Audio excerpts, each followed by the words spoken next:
উড়ি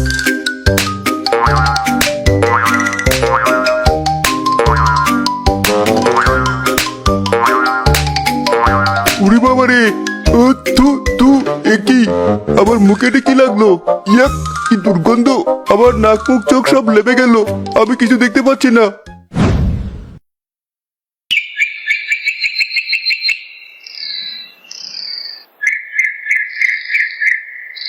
মেন্টু ভাই, আজ যে বড় খোশ মেজাজে আছো, ঘটনা কি? ধানের দাম বাড়লো নাকি? আরে রাখো তোমার ধান, ধানের দামে কি আর সংসার চলে? আমার সংসারে এখন লক্ষ্মী বাধা পড়েছে গোয়ালে। ও, তোর ওই সাদা হাড় গিলে গরুটার কথা বলছিস? ওটা তো হাঁটতে পারে না, আবার লক্ষ্মী। মুখ সামলে কথা বলবি বুলবুল, আবার ডবলিকে হাড় গিলে বলবি না। জানিস আজ সকালে কতটুকু দুধ দিয়েছে? কতটুকু আর দিবে? 1 পোয়া না আধা সের? পুরো 5 সের। আর সেই দুধের যা রং, যেন গলানো সোনা। আর স্বাদ, শেফালি কাল সেই দুধ দিয়ে পায়েস রেঁধেছিল। বিশ্বাস কর, চিনি দেওয়া লাগেনি। দুধের নিজস্ব মিষ্টিতেই পায়েস একদম ক্ষীর। বলো কি মিন্টু ভাই, চিনি ছাড়া পায়েস মিষ্টি হয়? এ তো আজগবি কথা। আজগুবি মনে হলে কাল সকালে 1 মুখ দুধ পাঠিয়ে দেব, খেয়ে দেখো। আমার ডবলি সাধারণ গরু নয়, ওর গায়ের গন্ধেও মায়া আছে। গ্রামের কোনো গরুর সাধ্যই নেই ওর সাথে পাল্লা দেওয়ার। বেশি বাড়াবাড়ি বলো না মিন্টু। বেশি মিষ্টিতে যেমন পিঁপড়ে ধরে, বেশি অহংকারও কিন্তু পতন হয়। গ্রামের শেষে ওই যে তেঁতুল গাছটা আছে না, শুনেছি ওখানে নতুন এক উপদ্রব এসেছে। সাবধানে থাকিস। ধর মিয়া, আমি মিন্টু শিকদার, ভূত প্রেত বিশ্বাস করি না। আমার ডবলে গায়ে হাত দেবে কার সাধ্যি? লাঠির বাড়িতে পিঠের ছাল তুলে নেব না? আল্লাহ ভরসা। তবে ভাই, দিনকাল খারাপ, সাবধানে থেকো।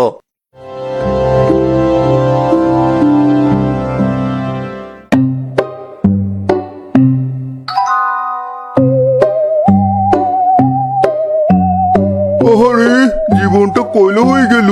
পেটের জ্বালায় আমি আর ভূত থাকতে পারলাম না, মানুষ হয়ে গেলাম মনে হচ্ছে। সেই কবে শেষ ভালো মন্দ খেয়েছি মনে নেই। এটা প্যান প্যান করিস কেন? গিয়ে কিছু স্বীকার করলেই তো পারিস। তুই চুপ করতে বাদুর, স্বীকার করা কি মুখের কথা? আজকালকার মানুষগুলো বড্ড কিপটে, কেউ আর বাসি ভাতও ফেলে না। আর আমার যা শরীর, নড়তে চড়তে গেলেই হাঁপিয়ে যাই। আবার চাই রেডিমেড খাবার। হঠাৎ বাতাস বয়ে যায়, পেটুক না কুচিয়ে ঘ্রাণ নেয়। কিসের গন্ধ? কাঁচা দুধের গন্ধ। আহা, সাথে যেন ক্ষীরের গ্রান বেশি আসছে। গন্ধটা ওই মিন্টুর বাড়ি থেকে আসছে। মিন্টু ভাই, সাদা গরুটার কথা বলছিস? ঠিক ধরেছিস। আর সারাদিন গ্রামের মোড়ে বসে মিন্টু যা বড়াই করলো, চিনি ছাড়া পায়েস হয়, বাবা যায়। উফ, আবার জিভ দিয়ে তো নাল গড়িয়ে পড়ছে। আজ রাতে একটা ভিত করতে হবে। কিন্তু সমস্যা হলো, গোয়াল ঘরে নিশ্চয় তালা মারা। আর ওই মিন্টুরা যা রাগী, লাঠি হাতে পেলে তো আমার হাড্ডি গুঁড়ো করে দেবে। তুই তো ভূত, তোর আবার ভয় কিসের? জাদু জানিস না? আরে হ্যাঁ, ঠিক বলেছিস তো। আমি তো ভুলেই গিয়েছিলাম আমি ভূত। আমার কাছে তো ঘুম পাড়ারই মন্ত্র আছে। আজ রাতে মিন্টু আর তার বউকে গভীর ঘুমে আচ্ছন্ন করে দেব। তারপর ওই ডবলি গায়ের ওলান খালি করে দুধ খাবো। হা, হা, হা, হা। আজ রাতে হবে দুধের উৎসব।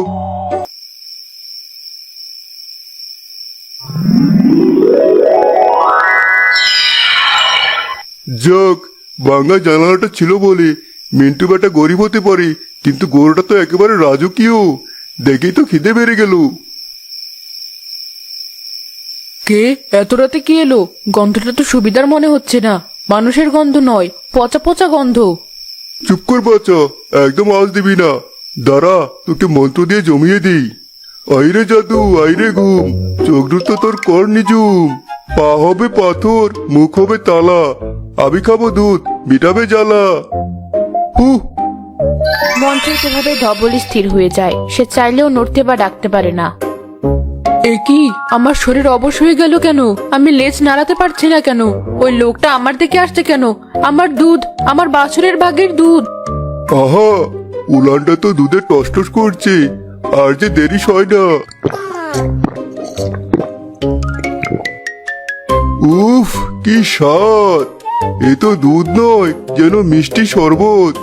মিন্টু ঠিকই বলেছিল, এমন মিষ্টি দুধ আমি জন্মেও খাইনি। আরো খাই, পেটটা একদম ড্রাম বানিয়ে ফেলি।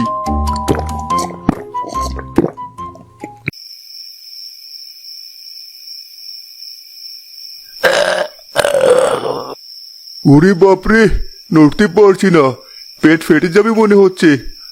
আজ আসি তো বলি, কাল আবার আসবো। তুই কাউকে কিছু বলতে পারবি না, আমিও আরামে থাকবো। টাটা।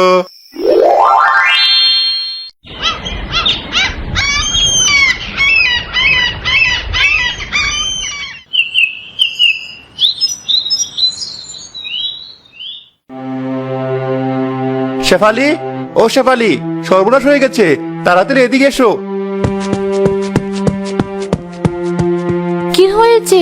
সকাল সকাল এমন মরা কান্না কাঁদছো কেন? মরা কান্না কাঁদবো নাকি তো হাসবো? ডবলের উলান একদম খালি, এক ফোঁটা দুধও নেই। মনে হচ্ছে কেউ পাম্প দিয়ে সব দুধ বের করে নিয়েছে। বলো কি? কাল রাতেই তো দেখলাম ওলান ভরা ছিল। বাছুর কি দড়ি ছিঁড়ে খেয়ে ফেলেছে? আরে না, বাছু তো যেমন বাধা ছিল তেমনই আছে, ও তো মায়ের কাছে যেতেই পারেনি। তবে কি চোর এসেছিল? চোর এলে তো দরজা ভাঙতো, তারা তো ঠিকই আছে। আর চোর কি শুধু দুধ খায়? গরু নিয়ে যেত না? তাছাড়া ডবলি তো অচেনা লোক দেখলে শিং উঁচিয়ে তেড়ে যায়। কাল রাতে তো কোনো আওয়াজই পাইনি। আমার মনে হয় তোমার গরুর অসুখ করেছে, ওলান শুকিয়ে যাওয়ার রোগ। তুমি আজই ডাক্তার আরমান ভাইকে খবর দাও। ঠিক বলেছ। হাই হাই, আমার আয়ের পথ বন্ধ হয়ে গেল।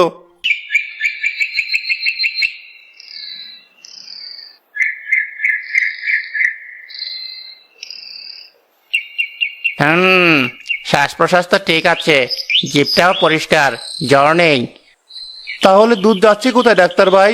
আজ দিয়ে 3 দিন হলো, সকালে উঠে দেখি উলান শুকিয়ে আমসি হয়ে আছে। আমি তো ফতুর হয়ে গেলাম। আবার কি মনে হয় জানিস মিন্টু, তোর গরুর উপরে কারো কোনো জোর লেগেছে। তুই ওই দিন চায়ের দোকানে বেশি বড়াই করছিলি না? চুপ কর বুলবুল, বিপদের সময় আর খোঁচা দিস না। ডাক্তার ভাই, কোনো ওষুধ দেবেন না? রোগ না বুঝলে ওষুধ দেবো কি করে?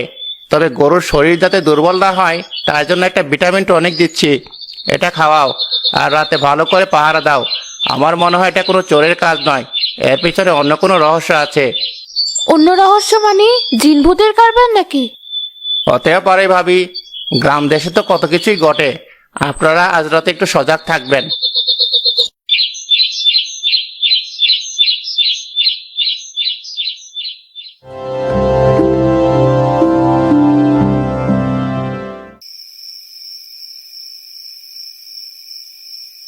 জীবনটা তেজপাতা হয়ে গেল।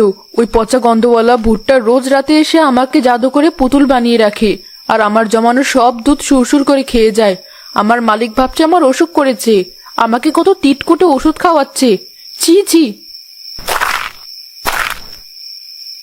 আমি যদি মানুষের ভাষায় কথা বলতে পারতাম তাহলে মিন্টুকে বলে দিতাম, বোকা মালিক, চোর দরজা দিয়ে আসে না, ভাঙা জানালা দিয়ে আসে। কিন্তু উপায় তো নেই, আজ রাতেও ওই শয়তানটা আসবে। আমি বুঝতে পারছি ওর লোভ বেড়েছে। মিন্টু আজ গোয়াল পরিষ্কার করতে ভুলে গেছে। ওই কোনায় গোবরের বিশাল একটা গাদা জমে আছে, গত 2 দিনের জমানো গোবর, একদম কাদা কাদা হয়ে আছে। আর ঠিক তার পাশে জাবনা খাবার বড় গামলাটা, তাতে পচা ভাতের ফ্যান আর খড় মেশানো, গন্ধে আমারই বমি আসে। আজ আসুক ওই ভূত, আজ আমি মন্ত্র পড়ার সুযোগই দেব না।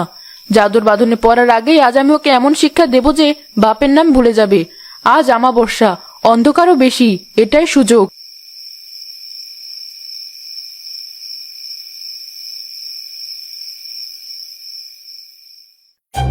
অন্ধর রাতে ভূতের বেলা, দুধ খাবো আজ করে খেলা, সাথে এনেছি খেজুরের গুড়, পেট হবে আজ ভরপুর। হি হি হি হি। আজ যা অন্ধকার, নিজের হাতেই দেখা যাচ্ছে না। মিন্টু আর তার বউ এখন নাকে তেল দিয়ে ঘুমাচ্ছে, আবার জাদুর ঘুম বলে কথা। আজ আর শুধু দুধ খাবো না, মিন্টুর রান্নাঘর থেকে এই গুড় চুরি করেছি, দুধের সাথে গুড় মিশিয়ে ক্ষীর বানিয়ে খাবো। ধবলি রানী, কিরে তুই জেগে আছিস?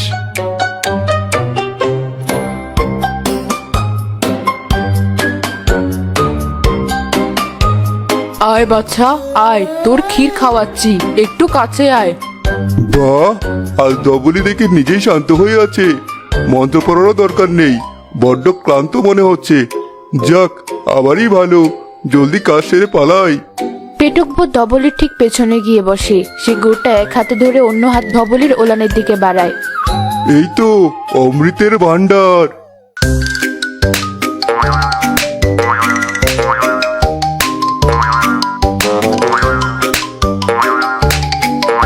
উড়ি বাবা রে, তু তু এ কি আমার মুখে এটা কি লাগলো? ইয়াক, কি দুর্গন্ধ! আমার নাক মুখ চোখ সব লেবে গেল, আমি কিছু দেখতে পাচ্ছি না। তু আমার গুড় পড়ে গেল, আমার চোখ জ্বলে গেল, এ তো গোবর মনে হচ্ছে। চিচি, রাজকীয় ভোজের আগে কি অনাচার! এখনো তো মেন কোর্স বাকি আছে। শুরুটা কেমন লাগলো, এবার আসলটা খা। ধবলি এবার তার পেছনের ডান পা দিয়ে সর্বশক্তি দিয়ে ভূতের বুকে এক লাথি মারে। উড়ে মারে গেল গোবরটা, আমি মরে গেলাম। ভূত ছিটকে গিয়ে পড়ে গোয়াল ঘরের এক কোণে রাখা জাবনা খাবার বিশাল গামলার ভেতর। গামলাটি কানায় কানায় ভরা ছিল পচা ফেনার খড়ে।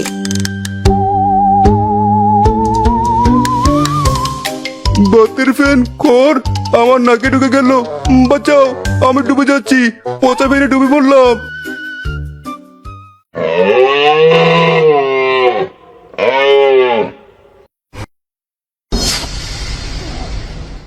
শুনছো? ওঠো ওঠো, ধবলি কেমন অদ্ভুত সুরে ডাকছে দেখো। নিশ্চয় পাক পড়েছে বা চোট উঠেছে। কি? হ্যাঁ, লাঠিটা কোথায়? হারিকেনটাও ধরো জলদি, আজ চোরটাকে মেরেই ফেলবো। 3 দিনের দুধের দাম আজ উসুল করবো।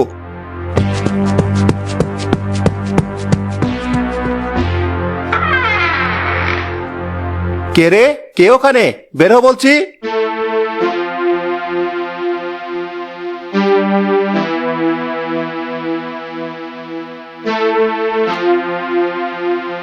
ওটা কি, মানুষ না জানোয়ার? সারা গায়ে ওগুলো কি? ওটা নিশ্চয় চোর, ছদ্মবেশ ধরে এসেছে যাতে চেনা না যায়। ধরো বেটাকে। দাঁড়া বেটা, তোকে চেনাচ্ছি।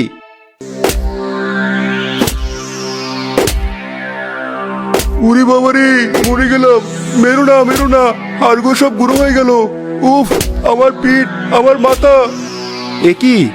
মানুষের গলা তো নয়। তুই কে শয়তান? মুখ তোল। ওটার কানগুলো দেখো, কুলোর মতো বড়, আর চোখগুলো আগুনের মতো জ্বলছে। ওটা তো মানুষ নয়, ওটা ভূত। পালাও। দাঁড়াও তো শেফালি, পালাবো কেন? ভূত যখন মার খেয়ে কাঁদছে তখন আর ভয় কিসের? এই, তুই কে রে? সত্যি করে বল, না হলে আবার মারবো। দুভাই তোমার মিন্টু ভাই, আর বেরো না, আর বেরো না। আমি ওই তেঁতুল গাছের গেছো ভূত, আমি চোর নই। মানে আমি শুধু একটু দুধ খেতে এসেছিলাম। ও, তাহলে তুই সেই কালপ্রিট? তুই আমার ধবলির দুধ চুরি করিস, আর আমি ভাবছি আমার গরুর অসুখ করেছে। ভুল হয়ে গেছে, লোভে পড়ে গিয়েছিলাম। তোমার গরু দুধের যা স্বাদ, লোভ সামলাতে পারিনি। কিন্তু আজ যা শিক্ষা হলো, ওরে বাবা। শিক্ষা মানে? কি হয়েছে? আর বলো না, দুধ খেতে এলাম, আর তোমার ওই গরুটা, ওটা গরু নয়, ওটা একটা ডাইনি। প্রথমে লেজ দিয়ে গোবর মাখিয়ে দিল আমার মুখে, তারপর এমন লাথি মারলো যে আমার পাঁজর ভেঙে গেছে। তার উপর আবার পচা জাবনার গামলায় চুবালো। ছি ছি, ভূতের সমাজে আমি মুখ দেখাবো কি করে? আমার ধবলি তোকে গোবর মাখিয়ে দিয়েছে? সাবাস ধবলি, সাবাস।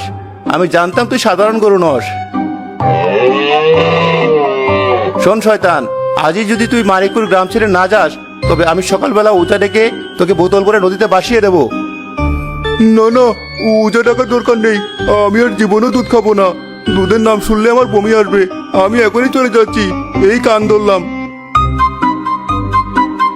আমি চললাম হিমালয়ে, ওখানে বরফ খাবো, কিন্তু দুধ আর না। বাপরে, গরুর লেজ নয় তো, যেন লোহা। আর ওই লাথি, উফ, পালাই পালাই।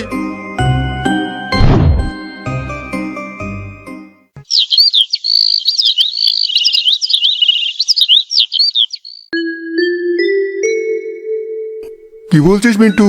ভূত এসেছিল আর তুই তাকে লাঠিপেটা করেছিস? গোল মারার আর জায়গা পাস না? গোল মারছে না বুলবুল ভাই, নিজের চোখে না দেখলে বিশ্বাস করতে না। আর শুধু আমি না, আমার দবলি তো আসল কাজটা সেরেছে। হ্যাঁ ভাই, গোয়াল ঘরে গিয়ে দেখুন, জাবনার গামলা আর গোবর এখনো ছড়িয়ে ছিটিয়ে আছে। ভূতের গায়ের পচা গন্ধ এখনো যায়নি। অদ্ভুত ব্যাপার, আমি তো আগেই বলেছিলাম এর পিছনে কোনো রহস্য আছে। তা মিন্টু, তোর গরু তো দেখছি মহাবীর। মহাবীর তো বটেই, ও শুধু দুধ দেয় না, ও বাড়িও পাহারা দেয়। আজ থেকে ওর নাম হবে ভূত তাড়ানো ধবলি। বাবা, আজ তো উৎসব হওয়া দরকার। আলবত হবে, আজ ধবলির দুধ দিয়ে সবাইকে পায়েস খাওয়াবো। ধবলির জন্য হাট থেকে সেরা গুড় আর খই আনবো। বেচারি কাল রাতে যে দখল হয়ে আমাকে বাঁচিয়েছে। মাফ করিস ভাই মিন্টু, আমি তোর গরুকে অবজ্ঞা করেছিলাম। এমন গরু লাখে একটা হয়। ঠিক বলেছিস, চলো সবাই, আজ আর কোনো কাজ নেই, আজ শুধু পায়েস খাওয়া হবে।